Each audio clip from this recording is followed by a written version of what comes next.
एमेंटाडीन amantadine is an antiviral agent. Normally एक antiviral drug है, लेकिन इसका कुछ ना कुछ अनरिलेटेड यूज़ है in the treatment of Parkinson's disease. So हम इसको यूज़ कर सकते हैं in the treatment of Parkinson disease. अब पार्किंसन डिजीज़ में होता क्या है कि एसिटाइलकोलिन और डोपामीन के लेवल्स में इम्बैलेंस होता है। डोपामीन के लेवल्स कम हो जाते हैं और एसिटाइलकोलिन के लेवल्स जो है वो इंक्रीज हो जाते हैं। सो इसकी ट्रीटमेंट में क्या होगा कि एसिटाइलकोलिन के लेवल्स कम हो जाएं और डोपामीन के लेवल्स हम इंक्रीज कर दें। सो एग्जैक्टली यही काम अमेंटाडीन करती है, जो कि एंटीवायरल ड्रग है। अब ये करती क्या है कि ये डोपामीन की रिलीज को इंक्रीज करा देती है, जिसकी वजह से डोपामीन के लेवल्स जो हैं वो इंक्रीज हो जाते हैं। और इसके साथ साथ इसका कुछ ना कुछ एंटी मस्कुरेनिक एक्शन है, यानी मस्कुरेनिक रिसेप्टर्स को ब्लॉक करती है, जिसकी वजह से एसिटाइलकोलिन के जो लेवल्स हैं वो थोड़े थोड़े डिक्रीज हो जाते हैं। सो हम कह सकते हैं कि हम अमेंटाडीन को यूज़ कर सकते हैं in the treatment of Parkinson's disease. तो अगर पार्किंसनिज्म के पैथोफिजियोलॉजी की बात करें तो उसमें एसिटाइलकोलिन और डोपामीन के लेवल्स में इम्बैलेंस होता है। एसिटाइलकोलिन के लेवल्स बहुत ज़्यादा हो जाते हैं रिलेटिवली, या फिर डोपामीन के लेवल्स जो होते हैं वो बहुत ज़्यादा कम हो जाते हैं। सो इसकी ट्रीटमेंट हम किस तरह कर सकते हैं, या तो एसिटाइलकोलिन के लेवल्स को हम किसी तरह कम कर दें, या फिर डोपामीन के लेवल्स को किसी तरह इंक्रीज कर दें, तो हम पार्किंसनिज्म को ट्रीट कर सकते हैं। सो इस केस में हम एक पोस्ट साइनेप्टिक न्यूरॉन ड्रॉ करते हैं, जिसके अंदर डोपामिनर्जिक रिसेप्टर्स भी हैं और मस्कुरेनिक रिसेप्टर्स भी हैं। सो दो जो होंगे वो हमारे पास प्री साइनेप्टिक न्यूरॉन्स होंगे, विच इज़ कोलिनर्जिक न्यूरॉन, और दूसरा जो होगा that is going to be dopaminergic neuron in the nigrostriatal pathway. So जो कोलिनर्जिक न्यूरॉन होगा वो क्या करेगा, एसिटाइलकोलिन्स को वेसिकल्स के अंदर पैक करेगा, रिलीज करेगा, जो कि मस्कुरेनिक रिसेप्टर्स को स्टिमुलेट करेंगे। और डोपामिनर्जिक न्यूरॉन क्या करेगा, इसी डोपामीन को वेसिकल्स के अंदर पैक करेगा, देन रिलीज करेगा, जो कि इन रिसेप्टर्स को स्टिमुलेट करेंगे। इसके अलावा इन्हीं न्यूरॉन्स के अंदर एक एंजाइम होता है, this is monoamine oxidase B, जो कि डोपामीन को मेटाबोलाइज कर देता है और इसको इनएक्टिवेट कर देगा। सो मोनोमाइन ऑक्सीडेज दो तरह के होते हैं, M A O A and M A O B. So monoamine oxidase A जो होगा वो लिवर में होगा, बी जो होगा ब्रेन में, यानी जिसको न्यूरॉन्स के उसमें होगा। और फाइनली ये डोपामीन को मेटाबोलाइज कर देगा और इसको इनएक्टिवेट कर देगा into D O P A C, which is 3,4 dihydroxyphenyl acid. So इस सब सिनेरियो में अगर हम कोई ड्रग्स दे दें जिसकी वजह से एसिटाइलकोलिन के लेवल्स डिक्रीज हो जाएं या फिर डोपामीन के लेवल्स इंक्रीज हो जाए, तो हम पार्किंसनिज्म को ट्रीट कर सकते हैं। सबसे पहले हम muscarinic blocker which is M1 blocker या बेंस्टोपीन दे सकते हैं, जिसकी वजह से एसिटाइलकोलिन के लेवल्स जो हैं वो डिक्रीज हो जाएंगे। या फिर डोपामीन एगनिस्ट देंगे विच इज़ ब्रोमोक्रिप्टीन, जिसकी वजह से डोपामीन के लेवल्स जो हैं वो इंक्रीज हो सकते हैं। अब ये जो डोपामीन एगनिस्ट है ब्रोमोक्रिप्टीन, ये D1 और D2 दोनों रिसेप्टर्स पे एगनिस्ट है।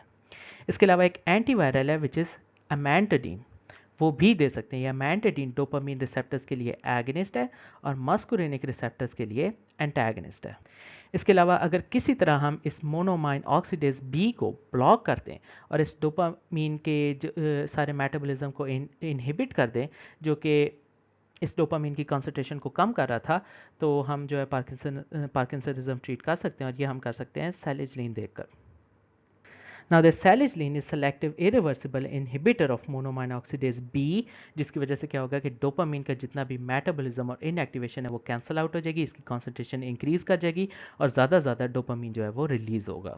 और फाइनली क्या कर सकते हैं कि डोपामीन का precursor they they which is L-dopa या लीवोडोपा।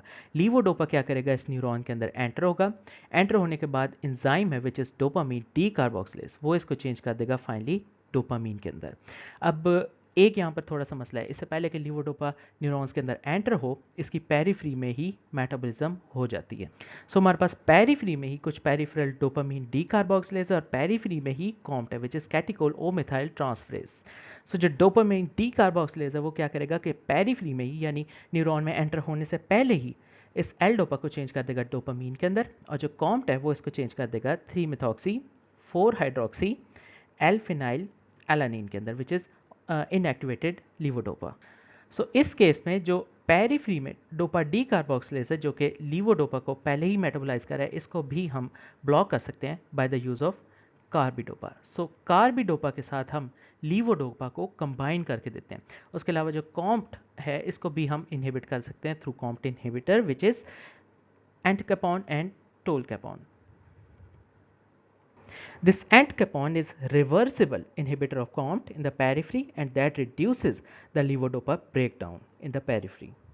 सो इन सब ड्रग्स की हेल्प से हम पार्किंसनिज्म के फीचर्स जो हैं उसको कंट्रोल कर सकते हैं। फार्माकोकाइनेटिक्स की बात करें तो amantadine is given orally, it is excreted unchanged in the urine, half life जो है इसकी 17 आवर्स है।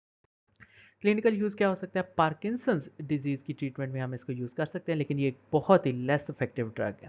इसका जो मेजर यूज़ है वो इन्फ्लुएंजा वायरस की जो इन्फेक्शन है उसके अगेंस्ट है। क्यों? क्योंकि ये खुद भी एक एंटीवायरल एजेंट है। उसके अलावा अगर हमने लीवोडोपा थेरेपी की है और इस लीवोडोपा थेरेपी करने की वजह से डिस्काइनेजिया हो गया पेशेंट को, तो ऐसे डिस्काइनेजिया को ट्रीट कर सकते हैं with the help of एमेंटाडीन।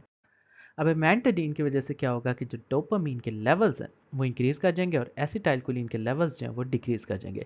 So increased dopamine levels की वजह से nausea, dizziness, insomnia, postal hypotension, because जो रीनल ब्लड वेसल्स होती हैं वहाँ पे भी डोपामीन रिसेप्टर्स होते हैं और अगर वो एक्टिवेट हो जाए तो ब्लड वेसल्स डायलेट करेंगे, पोस्टल हाइपोटेंशन हो सकती है, anxiety, confusion, hallucination which are schizophrenia like symptoms वगैरह। और डिक्रीज्ड एसिटाइलकोलिन लेवल्स की वजह से क्या हो सकता है, atropine like symptoms, constipation, hyperthermia, dry mouth etcetera etcetera हो सकते हैं। और अगर इसकी टॉक्सिसिटी बहुत ज़्यादा हो जाए तो डेथ भी हो सकती है। So death from overdose can also occur. तो अगर पार्किंसनिज्म में यूज होने वाली सारी ड्रग्स को हम समराइज करें तो इसमें कुछ ना कुछ ग्रुप बनेंगे। पहला ग्रुप में आएगा डोपामीन प्रिकर्सर्स, जिसमें लीवोडोपा आएगा। लीवोडोपा को हम कार्बिडोपा के साथ मिक्स करके यूज करते हैं। ये जो कार्बिडोपा है, this is dopamine decarboxylase inhibitor in the periphery. उसके बाद एक सेकेंड ग्रुप है जिसे हम कहेंगे डोपामीन एगनिस्ट, और एगनिस्ट में आ सकता है एपोमॉर्फिन, ब्रोमोक्रिप्टीन, प्रामिपेक्सोल, रोपिनोल और रोटिगोटीन। देन एक थर्ड ग्रुप है उसे हम कहेंगे this is monoamine oxygenase inhibitor, जिसमें सैलिसिलिन, रेसाइक्लिन, उसके अलावा सफीनामाइड, आइसोकार्बोक्साइड, फिनाइलजीन और रेनाल्सिप्रोमीन आ सकते हैं। देन एक फोर्थ ग्रुप है which is catechol O methyl transferase inhibitors, इसमें आ सकते हैं टोलकेपोन और एंटिकेपोन। और देन फाइनली हमारे पास कुछ मस्कुरेनिक ब्लॉकर्स हैं जिसमें बेंस्टोपिन, बाइपेरेडिन और ट्राईहेक्सीफेनिडाइल आ सकते हैं।